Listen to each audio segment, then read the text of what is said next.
他们最需要的就是一个更漂亮的黑寡妇，而不是当时的官方 RID 系列削减了成本、削减了设计、削减了一切的做出来的那一款，当时卖49块钱，至今 TFP 涨价到今天都没有被炒起来的 D 级别黑寡妇那样的素质。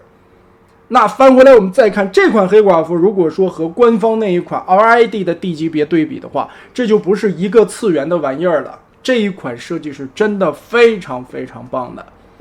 变形结构相对来说是非常简单的，它并没有多巧妙的去展现曾经 TFP 时代出版玩具那么美妙的一种变形流程，反而取而代之的是它在各种形态下的一些用心思之处，和一个第三方的设计师能做出来那么有神韵的一个向 TFP 元素致敬的一种味道。咱说这个味道是特别难拿捏的，第三方很多厂商设计的非常好，结构已经非常稳了，但是呢，他们的美型上边总觉得会和官方的一些产品，还有动画里边的原著要素，总觉得差了那么一点点灵魂，差了那么一点点的味道。反观这一款出自大师兄手笔，阿帕奇量产出来的黑寡妇，真的是可以做到你放在你的 TFP 玩具堆里边毫无任何的违和感，除了身高之外。曾经我都问大师兄要过这个东西，我说你做出来这个能不能卖我一个呀？他说这个只是我个人爱好玩的一个手板件，而且这个东西当时其实不适合把玩。大师兄当时应该是 3D 建模，就是打印出来的那个手板了什么还是比较脆的，但是我真的很希望在国内这么一些在野的高材生们，美术也好，结构也好，做的都相当厉害的这些设计师，能像大师兄一样，在阿帕奇的这家厂子之下有一个一展拳脚的地方。说实话，如果这一款永远是大师兄自己的一个个人 DIY 爱好收藏的话，我相信很多迷友们也会像我一样，对于 TFP 这么喜欢的一个迷友，真的是一个非常遗憾的事情。现在终于把它量产出来了，满足了，美滋滋，这个太香了，这个